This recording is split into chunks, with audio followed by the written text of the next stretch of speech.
Following maps I've downloaded from the University of Texas libraries, and all of these are publicly available maps from the Central Intelligence Agency over time. I'm going to apply a lot of different concepts discussed in the readings regarding territories in conflict and nation-states, multi-nation-states, and multi-state nations. First off, we have the country of Yugoslavia, which no longer exists. And so the country of Yugoslavia we see over there on the left-hand side, was one entire area and, of course, had its red, white, and blue flag. And we can see it over here on the right-hand side, and what it had is these individual republics that made up Yugoslavia. So Yugoslavia was, at one time, one country in which it was divided up into individual parts that we can see here over on the right hand side.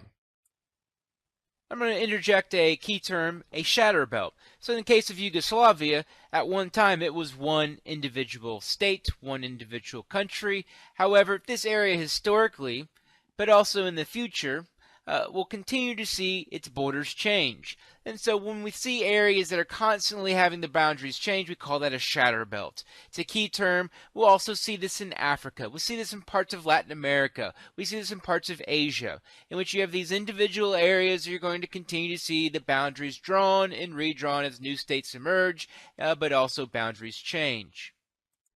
As this ethnic groups in Eastern Europe map showcases, however, Yugoslavia is definitely a good example of a multi-nation state, or shall I say was a good example of a multi-nation state. We can see the areas that Slovenia, Croatia, Serbia, Montenegro, Kosovo, all of those areas you see different colors. And we can see the key up there in the top right-hand corner as far as explaining what those different ethnic groups are. Even further, if we go way back in time, just the boundaries of one of the parts of Yugoslavia, Serbia, it's changed over time, going back to the 1100s, there in 1196 with that green line representing the boundaries of Serbia. Then we see later on the purple line, the boundaries have changed. And then the boundaries have changed again, we see the blue line. And of course today the boundaries have changed. So this is an area of the world where the boundaries have always changed and will probably continue to change. In the 1990s, Yugoslavia broke up. So here's a snapshot of time of 1996. We can see in pink the area that is described as Serbia. However, today, what we see is Montenegro in pink and Kosovo, which is in pink, are their own individual states. And so once again, Serbia, even as recently as since 1996, has further had its boundaries changed and the locations of them move. A great example of how this area is what we call a shatter belt, in which the boundaries are constantly going to be changing. We see this in other areas of the world, especially where we have separatist movements. So key to understanding what's going on here is you have individual ethnic groups, individual nations that want to rule over themselves. And so the area of Kosovo wants to rule over themselves because they're much different than the Serbians, in which in 1996 they're underneath their rule.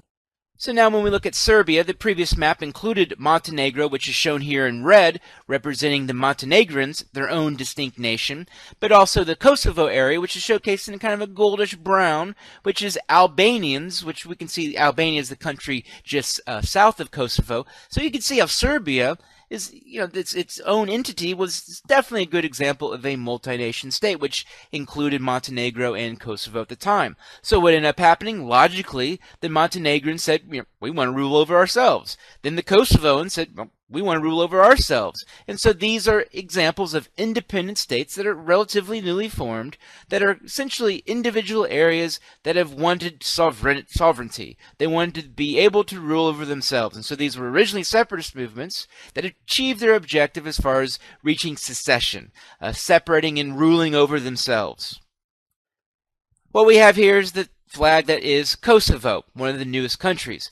This is an interesting country in which it's actually a Muslim country that is pro-United States, but you don't see that too often.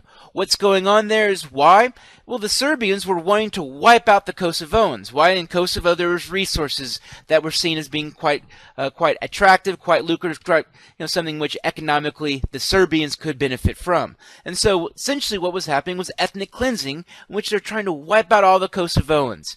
What happened was the United States came in to save the day. So in the late 1990s, the United States came in, fortified this area, but also ended the ethnic cleansing of the Serbians over the Kosovoans.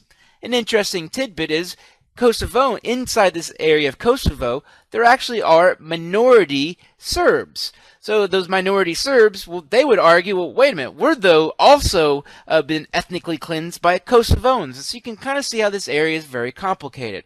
But in any event, we can see how this is an example of a multi-nation state that since broke off, formed its own state, and it makes sense because they are much different than their neighbors. They are Muslim, which we look to the north. Serbia is not Muslim.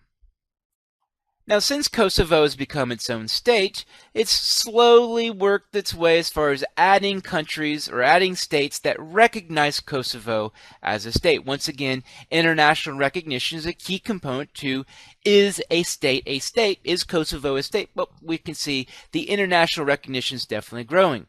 What's interesting is there's some particular patterns as far as who recognizes Kosovo. First off, many Muslim countries recognize Kosovo because, of course, they're going to want to recognize them because they're going to want to see more Muslim countries being added to the world's total. Further, Serbia, they definitely do not recognize Kosovo as an individual state. They still recognize it as it's part of us. They're just they're gone loopy. They'll be back, but they're going to recognize Kosovo internationally. Further, the Russians and the Chinese are very apprehensive to recognize Kosovo as a country. Kosovo as an individual state. Why? Because in those countries, in Russia and in China, you see minority nations that say, well, wait a minute, if you recognize Kosovo, a minority nation within Serbia, then why not recognize us? We're a minority nation within China. We're a minority nation within Russia. And so you can see how these are very complicated. Because once again, there's this precedence. If you allow Kosovo, if you say Kosovo's a state, then you're going to have internal areas within your own country say, well, wait a minute, what about us? Now let's talk about the Soviet Union, something that is, of course, no longer existent, but key to it is its understanding as far as the addition of a lot of member states to the world total since the 1950s. In fact, since 1990, over 30 countries have been added to the world, with about half of those being countries from the former USSR. Here we have a map of the Soviet Union showcasing the individual republics. And so what they did is they realized it was a very large country. They have, a lot of variation in terms of ethnic groups. So although it was a communist state, very much, thought of as a unitary state, what they did was divide up the country in these individual republics. And if you look at this map, those individual republics, although hard to see, don't do a good job of containing certain ethnic groups. And so the Soviet Union, world's largest multi-nation state in its day, all these individual groups, all these individual peoples that we see scattered throughout the country, and there's really no particular pattern. And so this is key to understanding a lot of what's going on today in this part of the world, is you have a lot of separatist movements. You have lots of secession, and it makes sense. You have these individual groups, these individual ethnic groups, for example, that want to rule over themselves. Individual religions that want to practice a religion. They want to, freely practice a religion, and they also want to rule over themselves. And so this is something going forward to see is going to continue to see conflict in the former Soviet Union, in Russia, which today is the world's largest multi-nation state, which, once again, not referring to area, I'm referring to the different ethnic groups, the number of different individual nations within the one state. Now we're going to focus in here on Central Asia, which we have these individual countries which were former republics of the Soviet Union. For example, Kazakhstan. So we have all these landlocked countries, the biggest of which is Kazakhstan, which was made more popular by Borat from the movies. And so Kazakhstan, well, what's going on there? So what was the view of religion in Soviet Union? So Kazakhstan, a former republic of the Soviet Union, the view of it was it doesn't exist. So you weren't really freely allowed to practice your certain religion in this former Soviet Union. So you can see the result of that in terms of the number of churches in Kazakhstan, once again a former republic of the Soviet Union.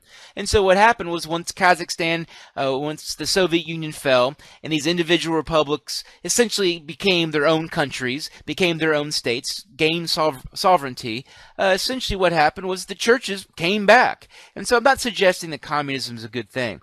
What I am arguing, though, show is that communism, in the case of the Soviet Union, there's always been ethnic conflicts. There's always been ethnic disagreements in this area. But by eliminating religion, it put a lid on a lot of those bubbling conflicts. So that when these conflicts, or when the Soviet Union fell, then people came back to their religion. People came back to, wanting to rule over themselves. And so once again, we can see the role of the Soviet Union breaking up, this multinational state breaking up, and these individual republics then becoming their own states. So in the case of Kazakhstan in 1990, they only had 600 churches, whereas by today, there's 4,000 plus churches in the country. Why? Now people can freely practice whatever religion they want to, now that the Soviet Union no longer is in existence and Kazakhstan is its own individual state.